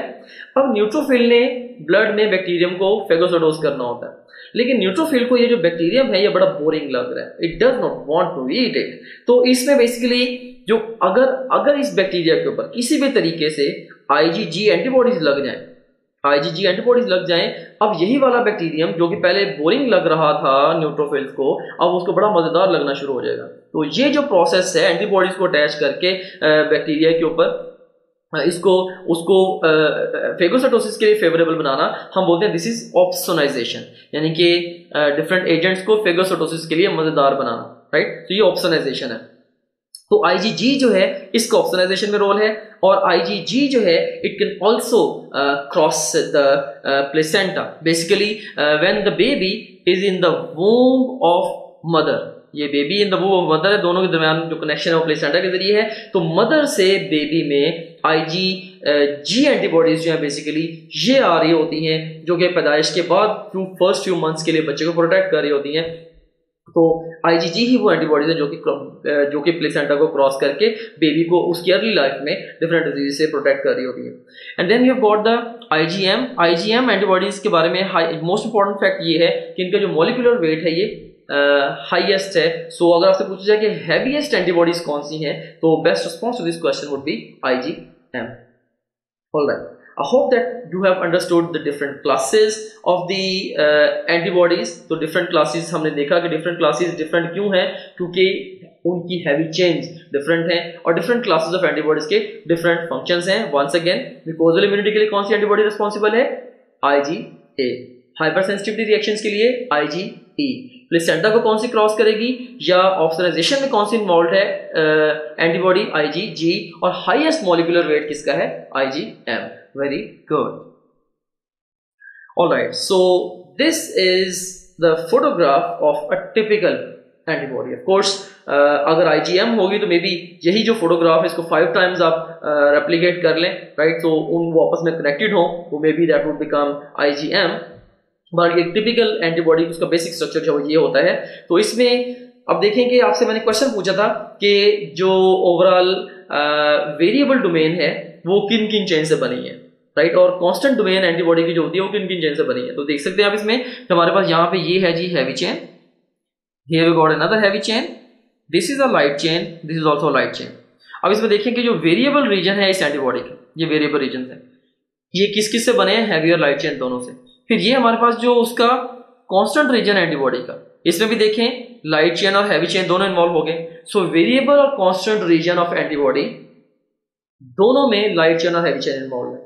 अब एक और क्वेश्चन मैंने आपसे पूछा था कि डाइसल्फाइड लिंकेजेस किन चेन्स के दरमियान प्रेजेंट नहीं होते। तो इसमें आप देखें दोनों हैवी चेन्स के दरमियान you can see the disulphide linkages, heavy chains and light chains के दरमियान you can see the disulphide linkages.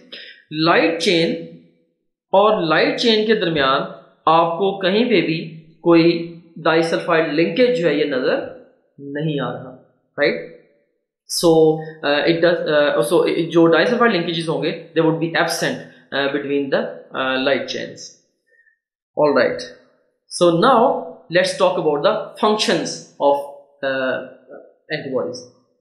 अभी तक हमने एंटीबॉडीज के स्ट्रक्चर को डिस्कस किया है और अब हम इसके फंक्शन को डिटेल में डिस्कस करने लगे हैं। ये कौन कौन से फंक्शन एंटीबॉडीज परफॉर्म कर सकती हैं। बेसिकली हमने overall different classes of antibodies के फंक्शनिंग को तो देखा था कि मेजर उनके कौन कौन से मेजर रोल वो प्ले करती हैं, लेकिन मैकेनिस्टिकली क्या क्या कर सकती हैं antibodies. You seen here they can cause antigens और माइक्रोब्स टू क्लम्प टुगेदर। इस फिनोमेना को हम कहते हैं एग्लूटिनेशन। सिंपली अगर कुछ बैक्टीरिया है हमारे ब्लड के अंदर, अगर उनके अगेंस्ट एंटीबॉडी प्रोड्यूस हो गई है तो अगर तो बैक्टीरिया सब के सब अलग अलग फिरेंगे, वो डिफरेंट बॉडी में वो ऑफ कोर्स इजीली डिस्ट्रीब्यूट होंगे और वो सारे के सारे रेप्लिकेट इजीली करके वो इंटेंसिटी डिजीज की बढ़ा सकते हैं। अगर एंटीबॉडी प्रोड्यूस हो गई है उससे क्या होगा, जो बैक्टीरिया है वो उनका आपस में क्लम्पिंग हो जाती है, समझ में गुच्छा बन जाता है।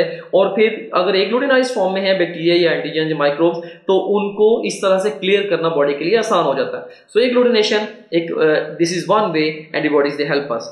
And secondly they cover antigens so as to increase the phagocytosis. जैसे मैंने पहले भी जिक्र किया, अगर बैक्टीरिया है वो फेगोसाइट्स को बोरिंग लग रहे हैं तो उनके ऊपर जाके ये उनको कवर कर देती हैं कुछ एंटीबॉडीज, और उससे वो जो रिस्पेक्टिव एंटीजन है या जो भी कोई अगर कोई माइक्रोब है वो फेगोसाइटोज रिलेटिवली इजीली हो जाता है। तो इसको हम बोलते हैं this is the opsonization. So opsonization क्या है, किसी भी एंटीजन या माइक्रोब वगैरह को फेगोसाइटोसिस के लिए मजेदार बनाना, दिस इज ऑप्सोनाइजेशन। नेक्स्ट हमारे पास है जी कि antibodies what else they can do, they can inactivate the viruses और एंटीजेंस स्ट्रेट अवे।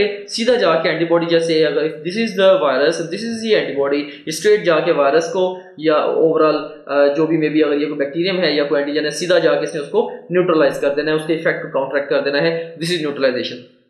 कई दफा ये भी हो सकता है कि maybe this is the bacterium and this is releasing different toxins. तो जो एंटीबॉडी है ये क्या कर सकती है, ये बैक्टीरिया के साथ जाके बाइंड करे और डिफरेंट टॉक्सिन्स के रिलीज को रोक दे। वो टॉक्सिन्स जो आगे हमारे अंदर कई दफा प्रॉब्लम कॉज कर रहे होते हैं। फॉर एग्जांपल बहुत सारे बैक्टीरिया गट में जाके टॉक्सिन्स रिलीज करते हैं, वो टॉक्सिन्स गट की वॉल को इरिटेट करके डायरिया कॉज करते हैं। If antibody goes there it would prevent the release of further toxins, right, from the bacteria, and this is how it's gonna help us, right? So acts as the antitoxins and block release of toxins of bacteria. तो जो toxins already release हो चुकी हैं, antibodies उनको भी neutralize कर सकती हैं और बैक्टीरिया के साथ bind करके further toxins के release को भी रोक सकती हैं। तो ये भी किसके अंदर आएगा, न्यूट्रलाइजेशन के अंदर आएगा। सो न्यूट्रलाइजेशन में डायरेक्टली वायरस इनएक्टिवेट भी हो सकता है या बैक्टीरियम, वायरस और बैक्टीरियम डायरेक्टली इनएक्टिवेट भी हो सकता है। वायरस और बैक्टीरियम के टॉक्सिन्स से, टॉक्सिन या बैक्टीरियम से खास तौर पे हम कहेंगे, वायरस से तो नहीं कहेंगे, बैक्टीरियम से टॉक्सिन्स का रिलीज भी प्रिवेंट हो सकता है। और थर्ड नंबर पे अगर टॉक्सिन्स ऑलरेडी रिलीज हो चुके हैं तो जो एंटीबॉडी है वो जाके उनको न्यूट्रलाइज भी कर सकती है, राइट। सो एंटीबॉडीज क्या क्या कर सकती हैं overall, let's have a look at the big picture again. कि एंटीबॉडीज एक तो जो डिफरेंट माइक्रोब्स हैं उनके आपस में गुच्छे बना सकती हैं, एक रोटेशन कॉज कर सकती हैं जिससे उनकी क्लियरिंग आसान हो जाएगी। सेकंड नंबर पे ये डिफरेंट माइक्रोब्स को फेगोसाइटोसिस के लिए, एंटीजेंस को फेगोसाइटोसिस के लिए मजेदार बना देती हैं, opsonization. And thirdly neutralization in different ways, जैसे कि direct inactivation, preventing the release of toxins and neutralizing the toxins. Alright, so ये हमारे पास एक कंप्यूटराइज्ड फोटोग्राफ है और हमने अभी तक इनेट इम्यूनिटी को और एक्वायर्ड इम्यूनिटी को इन डिटेल डिस्कस किया। Now let's have a look कि किस तरह से इनेट और acquired immunity they are working in harmony with each other so as to fight off a particular infection. You seen here, just imagine कि एक individual है, may be किसी भी वजह से वो इनोकुलेट हुआ है किसी खास बैक्टीरियम के साथ, राइट। मे बी उसके अंदर कोई बैक्टीरियम फूड के लॉन्ग या किसी भी तरीके से उसकी बॉडी में एंटर हो गया एक बैक्टीरियम। राइट। तो अब फर्स्ट जो एंटीजन के साथ एक्सपोजर होगा, मे बी वो बैक्टीरियम अब गया से वो टिश्यू के अंदर चला गया, वहां पे जाके अब देखें कि उसको एंगल्फ किया, या उसके अंदर उसके साथ ऑफ कोर्स एंटीजेंस भी हैं, उनको एंगल्फ किया किसने? मैक्रोफेज ने एंगल्फ किया, विच आर टिश्यू फैगोसाइट्स, जो कि मैक्रोफेजिस क्या है? ये इनेट इम्यूनिटी का ये एक कंपोनेंट है सेलुलर लेवल का।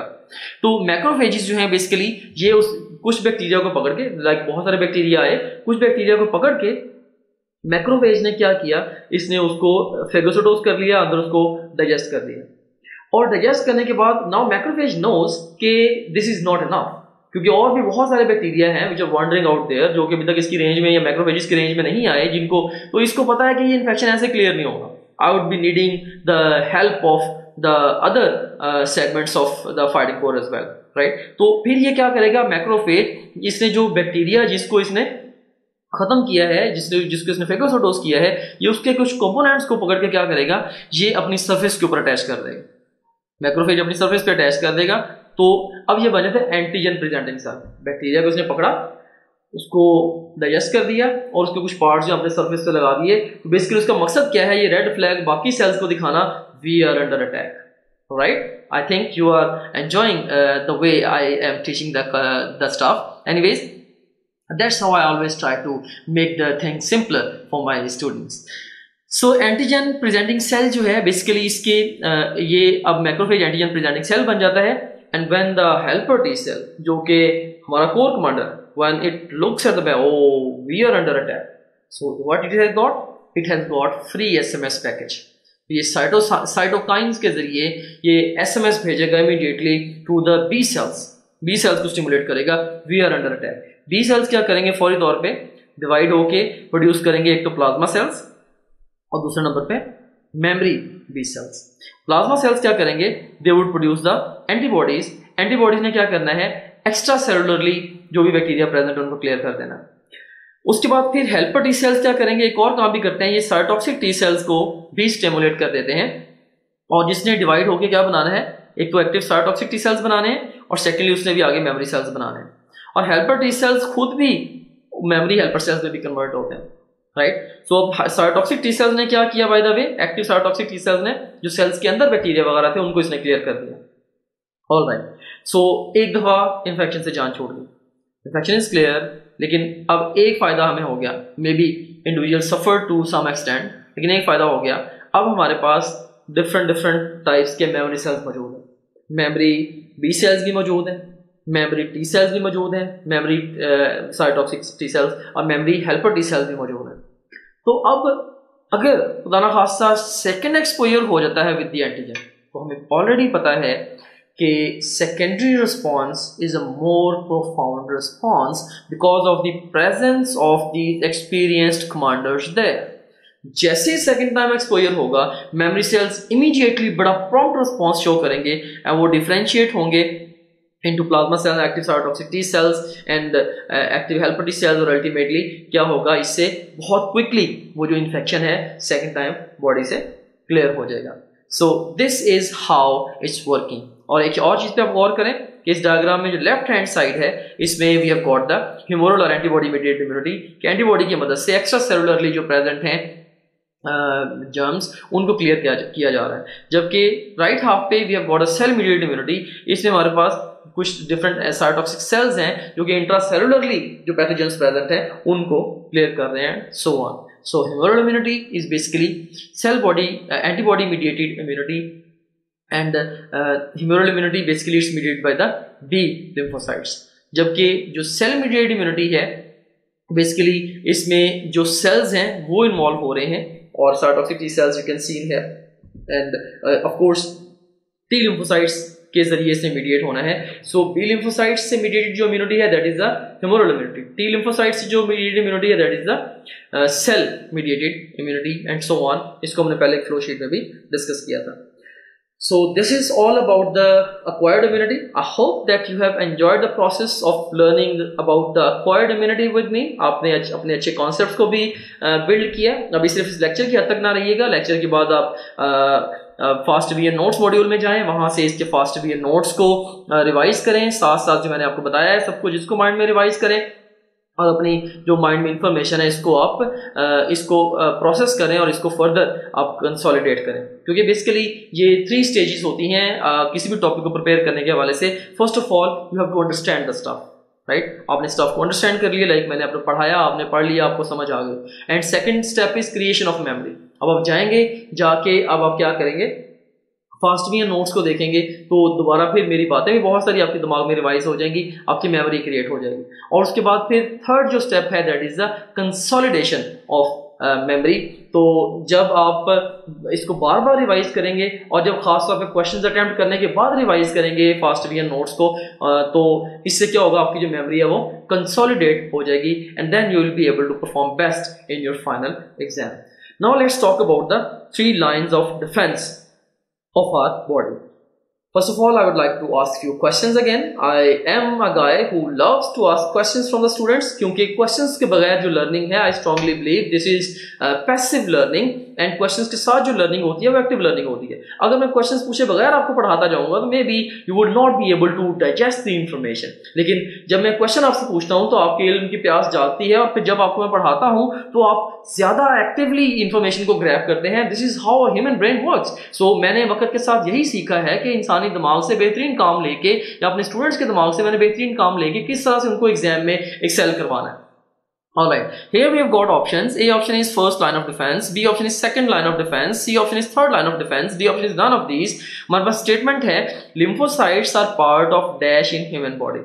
अब जो lymphocytes हैं ये बेसिकली किसका पार्ट है, they are basically the part of the third line of defence of human body. ऐसा क्यों है, आगे चल के हम अगली स्लाइड में डिस्कस करते हैं। Antibodies are part of dash in human body.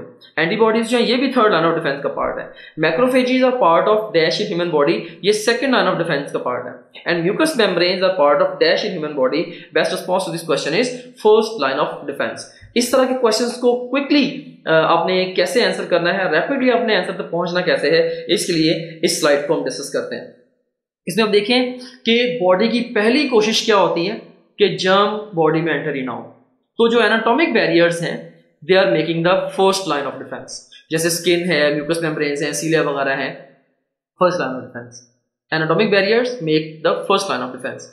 अगर बॉडी में जर्म्स एंटर हो गए हैं, अब बॉडी की कोशिश ये होती है कि ओवरऑल जो नॉन स्पेसिफिक इंटरनल डिफेंसेस हैं हमारे, which is of course the innate immunity, उसका खास तौर पे जो सेलुलर कंपोनेंट है उसमें, तो उसकी मदद से क्लियर कर दिया जाए। So it constitutes the second line of defence. जैसे इसमें phagocytosis, natural killer cells, inflammation, fever वगैरह, तो basically it's the second line of defence. So first line of defence में हमारे पास क्या है, एनाटॉमिक बैरियर्स है। सेकंड लाइन ऑफ डिफेंस में हमारे पास इन्नेट इम्यूनिटी के डिफरेंट सेलुलर कंपोनेंट्स हैं। और अगर फर्ज करें कि सेकेंड लाइन ऑफ डिफेंस से भी कह लें कि इफेक्टिव रिस्पॉन्स जनरेट नहीं होता, if the non specific defences are insufficient, फिर बॉडी क्या करेगी, फिर बॉडी उसके अगेंस्ट स्पेसिफिक रिस्पॉन्स जनरेट करेगी। That would be via the acquired immunity. Acquired immunity जिसके आगे 2 लिम्स हैं, cell mediated and humoral immunity. So acquired immunity it constitutes the third line of defence in the body. So again first line of defence क्या होती है, anatomic barriers. Second line of defense, cellular component of the innate immunity. Third line of defense, acquired immunity, right? So we have got the first line of defense, second line of defense and third line of defense. इससे आप देख सकते हैं कि ये जो first line of defense है, first line of defense, right? Basically first and the second line of defense collectively ये innate immunity के अंदर आ रहे हैं। और उसके बाद फिर जो third line of defense है, it's coming under the heading of the adaptive immunity. So that's all about the immunity. I hope that you have enjoyed the process of learning with me. Thank you. जैसे ही आप अपनी topgrade.pk की browser app में login होंगे, आपको ये हमारा home page नजर आएगा। इसमें ये पहला जो सेक्शन है ये आपके सब्जेक्ट से रिलेटेड मटेरियल का है। सेकंड सेक्शन जो एक्स्ट्रा सपोर्ट और गाइडेंस आपको रिक्वायर्ड है ये उसके हवाले से है। थर्ड जो सेक्शन है ये डिफरेंट की स्टैटिस्टिक्स एंड टॉपग्रेड के, जो कि आपका हमारे पे कॉन्फिडेंस इंक्रीज करेंगे। एंड लास्ट ऑफ ऑल ये एग्जीक्यूटिव समरी है आपकी ओवरऑल प्रिपरेशन की प्रोग्रेस के हवाले से। सो सबसे पहले सेक्शन को हम एक्सप्लोर करते हैं। इसमें से आप किसी भी सब्जेक्ट पे क्लिक करें, से हमारे पास ये सब्जेक्ट्स हैं biology, physics, chemistry, English, logic, reasoning. इनमें से किसी भी सब्जेक्ट पे आप क्लिक करें तो आपको उस सब्जेक्ट में उसके वीडियो लेक्चर्स, रिवीजन नोट्स और प्रैक्टिस क्वेश्चंस मिलेंगे। आप वीडियो लेक्चर्स पे क्लिक करेंगे तो उस सब्जेक्ट के सारे यूनिट्स या सेक्शंस आपके सामने ओपन हो जाएंगे। आप किसी भी सेक्शन को चूज करेंगे, उस सेक्शन के सारे टॉपिक्स ओपन हो जाएंगे। इनमें से जिस मर्जी टॉपिक को आप चूज करें, आप उसके वीडियो लेक्चर्स को यहाँ से वॉच वीडियो बटन क्लिक करके देख सकते हैं, right, like this over here. So ये वीडियो लेक्चर आपके सामने ये आ गया, इसको यहाँ से प्ले कर सकते हैं। इसी तरीके से अगर आप जाते हैं फास्ट रिवीजन नोट्स पे, सो जिन स्लाइड्स को यूज करके हमने वीडियो लेक्चर्स रिकॉर्ड किए हैं, अब उन्हीं स्लाइड्स को आप यहाँ से रिवाइज कर सकते हैं। देख सकते हैं आपने फास्ट रिवीजन नोट्स पे क्लिक किया, इसमें सारे के सारे सेक्शंस फिर ओपन हो गए। अच्छा, यहाँ पे एक बात मैं आपको यहाँ बताना चाहता हूँ कि जो भी सेक्शन इंपॉर्टेंट है एग्जाम के पॉइंट ऑफ व्यू से, हमने उनके साथ इंपॉर्टेंट का टैग भी लगाया हुआ है, keeping in view the previous exam trends. Anyways, so यहाँ पे आप किसी भी सेक्शन को चूज करें, से सेल स्ट्रक्चर एंड फंक्शन को मैं चूज करता हूँ, तो इसके सारे के सारे टॉपिक्स ओपन हो गए। इनमें से किसी भी टॉपिक को आप पिक करेंगे तो आप उसकी वो स्लाइड्स देख सकते हैं जिनसे उस टॉपिक का वीडियो लेक्चर रिकॉर्ड हुआ है। सो काफी सारा टाइम जो है आपका वो सेव होगा, आपको लेक्चर नोट करने की जरूरत नहीं है, आपको बने बनाए नोट्स मिल रहे हैं for the fast revision, rather super fast revision of the lectures. उसके बाद हमारा जो मोस्ट इंपॉर्टेंट फीचर है या टीचिंग टूल है, that is our question bank. So अगर हम प्रैक्टिस क्वेश्चंस पे जाते हैं तो इसमें आप देखें कि आप डिफरेंट तरीके से टेस्ट दे सकते हैं। सो आप जैसे मर्जी माइंड में डिफाइन कर लें कि आपने किसी एक टॉपिक का टेस्ट देना है, या एक चैप्टर का, एक यूनिट का, क्वार्टर सिलेबस का, हाफ सिलेबस का, फुल सिलेबस का, जो मर्जी सिलेबस आप डिफाइन कर लें, उस डिफाइंड सिलेबस में से 20 तरीकों से आप टेस्ट दे सकते हैं। कैसे? जैसे जो भी सिलेबस आपके माइंड में डिफाइंड है, आप चाहें तो उस सिलेबस के हमारे पास जो अवेलेबल ऑल क्वेश्चंस उनका टेस्ट दे सकते हैं, या जो आपने टॉपग्रेड.bk पे आप प्रैक्टिस करते रहे हैं, तो आप चाहते हैं कि आपने दोबारा may be second third time आप टेस्ट दे रहे हैं, आप चाहते हैं कि मेरे पास सिर्फ और सिर्फ उस सिलेबस के अनसीन क्वेश्चंस का टेस्ट आए, आप वो भी दे सकते हैं। इसके अलावा इनकरेक्ट क्वेश्चंस के टेस्ट देते हुए जो सवाल आपके गलत हुए थे, आप उन गलत सवालों का टेस्ट अलग से क्रिएट कर सकते हैं। से अगर आपने फिजिक्स के 20 टेस्ट दिए हैं, उनमें से आपका कोई मे बी आपके कोई 30 क्वेश्चंस रॉन्ग हुए थे, उन 30 रॉन्ग क्वेश्चन का इकट्ठा टेस्ट भी आप क्रिएट कर सकते हैं। और इसी तरीके से जो जिन क्वेश्चंस को आपने टेस्ट के दौरान बुकमार्क किया था उनका टेस्ट कॉल कर सकते हैं, जो टेस्ट आपने अटेम्प्ट किए थे क्वेश्चंस उनका टेस्ट कॉल कर सकते हैं, अनअटेम्प्टेड का, और इवन यानी कि टेस्ट देते हुए आपने जिनको अटेम्प्ट किया था और टेस्ट देते हुए जिनको आपने अटेम्प्ट नहीं किया था, ये अनसीन से डिफरेंट है। अनसीन का तो मतलब ये है कि वो टेस्ट में कभी आए नहीं आपके। इसके अलावा आप देख सकते हैं कि इवन पास्ट क्वेश्चंस का बहुत बड़ा पूल यहाँ पे मौजूद है। अगर आप गौर करें, देखेंगे ई कैट के, नम्स के, NMD CAT, AKU, MD CAT Punjab के और ईटा केपीके के, ये इवन जो पीएमसी के जो सैंपल पेपर्स हैं उनके टॉपिक वाइज पास्ट क्वेश्चन देखिए यहाँ पे मौजूद है। ओवरऑल आप किसी भी टैग पे क्लिक करें, सारे के सारे एक्चुअल पास्ट क्वेश्चंस है वो आ जाएंगे। ऑफ कोर्स ये सारे के सारा बड़ा इंपॉर्टेंट पूल है जो कि पूरे पाकिस्तान से बड़े मेन एग्जामिनर्स ने, बड़े सीनियर एग्जामिनर्स ने ये डेवलप किया होगा। एनीवेज, इसमें से किसी भी आप टॉपिक को चूज करें, से मैं यहाँ पे सारे टैग्स को चूज कर लेता हूँ, तो हमारे पास ये सारे के सारे टॉपिक्स आ गए। इनमें से किसी एक टॉपिक को मैं चूज करूँ या एक सेक्शन को, या मैं मल्टीपल सेक्शंस को चूज करूँ, तो मैं उसका टेस्ट दे सकता हूँ। से मैंने 2 सेक्शन को चूज किया, इसमें से मैं कार्बोहाइड्रेट्स और प्रोटीन्स इनका टेस्ट देना चाहता हूँ, या ओवरऑल मैं सारे सब सेक्शन का टेस्ट देना चाहता हूँ, वो मैं दे सकता हूँ। या मैं डिफाइन करूंगा मे बी जी मैंने 50 MCQs का टेस्ट देना है, तो ये 50 MCQs का टेस्ट आपके सामने ये क्रिएट हो गया। सो ये आपके सामने आ गई है जी टेस्ट की स्ट्रीम। इसमें आप देख सकते हैं कि ये ईटा केपीके का पास्ट क्वेश्चन है, ये स्टेटमेंट है, ये ऑप्शंस हैं। इसमें ओवरऑल ये देखिए कि इसमें अगर आपने पिक किया तो आपका ये करेक्ट आंसर भी सामने आ गया। अगर आपने इसकी एक्सप्लेनेशन देखनी है तो वो भी आप देख सकते हैं। इसके अलावा ये क्वेश्चन वेरीफाइड है बाय आवर टीम, इसको अगर आप चाहें बुकमार्क कर सकते हैं। इस क्वेश्चन से रिलेटेड डिफरेंट स्टैट्स यहाँ पे आ रहे हैं वगैरह वगैरह। यहाँ से आप नेक्स्ट क्वेश्चन पे जा सकते हैं, जरूरत पड़े तो आप यहाँ से प्रीवियस क्वेश्चन पे जा सकते हैं, और फिर अल्टीमेटली जब आप चाहें आप टेस्ट को फिनिश करके इवन रिजल्ट को भी व्यू कर सकते हैं। ऑलराइट, सो इस तरह से ये टेस्ट आपने इसको रिजल्ट को व्यू कर लिया। एनीवेज, इसके बाद अब हम चलते हैं दोबारा अपने होम पेज की तरफ। सो आप किसी भी जितने भी आपका सब्जेक्ट्स हैं, बायोलॉजी, फिजिक्स, केमिस्ट्री, इंग्लिश, और लॉजिकल रीजनिंग, इन सब सब्जेक्ट्स के आप वीडियो लेक्चर्स, वीडियो नोट्स और अनलिमिटेड एमसीक्यू प्रैक्टिस यहाँ से कर सकते हैं। जितने भी आप प्रीवियस टेस्ट जो भी टेस्ट आपने दिए होंगे, अगर आप प्रीवियस टेस्ट पे क्लिक करेंगे वो सारे टेस्ट आपके यहाँ पे आ रहे होंगे।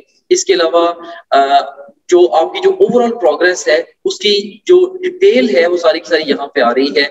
डिफरेंट सब्जेक्ट में आप कैसे जा रहे हैं, डिफरेंट सब्जेक्ट्स में, डिफरेंट चैप्टर्स में और डिफरेंट टॉपिक्स में आप कैसे जा रहे हैं, वो सारी की सारी डिटेल यहाँ पे आ रही होगी। इसके अलावा फुल लेंथ पेपर्स हैं जो कि जस्ट लाइक रियल एग्जाम है। यहाँ से आप किसी भी फुल लेंथ पेपर को किसी भी टाइम पे लॉन्च कर सकते हैं अपनी तैयारी के शुरू में या इवन मिड सेशन में जाके नियर द एग्जाम आप इन एफएलपीस को जब चाहे आप अटेम्प्ट कर सकते हैं। उसके बाद फिर सपोर्ट मटेरियल है, इसमें एक दो वीडियो रिव्यूज हैं, डिफरेंट जो स्टूडेंट्स हैं जिन्होंने टॉप ग्रेड से पढ़ा वो आपको गाइड कर रहे हैं। हमारे सिस्टम के हवाले से भी, ओवरऑल तैयारी के हवाले से भी आप उन बच्चों से गाइडेंस ले सकते हैं। इसके अलावा हमारे ये टेस्टिमोनियल्स हैं जो पूरे पाकिस्तान में हजारों स्टूडेंट्स हमसे पढ़ रहे हैं, वो हमारे बारे में क्या कहते हैं उसकी डिटेल यहाँ पे आप देख सकते हैं। इसके अलावा सिलेबस यहाँ पे गिवन है, अगर आप कंटेंट देखना चाह रहे हैं हमारे कोर्स का वो सारे के सारे यहाँ पे ओवरऑल जो है वो विजिबल है। And in addition to that study schedules बड़ा एक अहम फीचर है, अहम मॉड्यूल है। इसमें 90 डेज, 60 डेज, 30 डेज और इवन 50 डेज का एनएमटी कैट का स्केड्यूल मौजूद है। आप अपनी नीड के अकॉर्डिंगली जिस मर्जी स्केड्यूल को फॉलो कर सकते हैं डिपेंडिंग अपॉन के आप टाइम फ्रेम में किस जगह पे खड़े हैं। अगर आप एग्जाम आपका 1 महीने के बाद एग्जाम है, ऑफ कोर्स आप 30 डेज वाला प्लान फॉलो करेंगे। अगर आपके एग्जाम में 2 हफ्ते रहते हैं तो आप 15 दिन वाला प्लान फॉलो करेंगे एंड सो ऑन। सो इसमें हमने आपको ये बताया है स्केड्यूल्स के अंदर ये गाइड किया है कि आपने गिवन टाइम को बेस्ट यूटिलाइज कैसे करना है। फिर इसके अलावा डाउनलोड्स का सेगमेंट है, जो भी डिफरेंट इंपॉर्टेंट कंटेंट है आपसे रिलेटेड वो सारे के सारे आपको डाउनलोड्स में मिल जाता है। और इसके अलावा गाइडेंस वीडियोस काफी सारी इसके अंदर पड़ी हुई हैं जो कि मैंने खुद रिकॉर्ड करके इसके अंदर डाली है। इसमें बहुत सारे हवालों से जनरल गाइडेंस आप इन वीडियो से ले सकते हैं। सो ये था हमारे पास ये हमारे पास गाइडेंस वीडियोस का ये सेगमेंट था। Okay, so this was about topgrade.bk। अब लास्ट में मैं आपको यही कह के अपनी डिस्कशन को कंक्लूड करना चाहूंगा कि देर ना करें, अभी से टॉप ग्रेड को ज्वाइन करें और मेडिकल कॉलेज में अपना दाखिला यकीनी बनाएं। That's all, thank you very much, may Allah bless you, Allah Hafiz.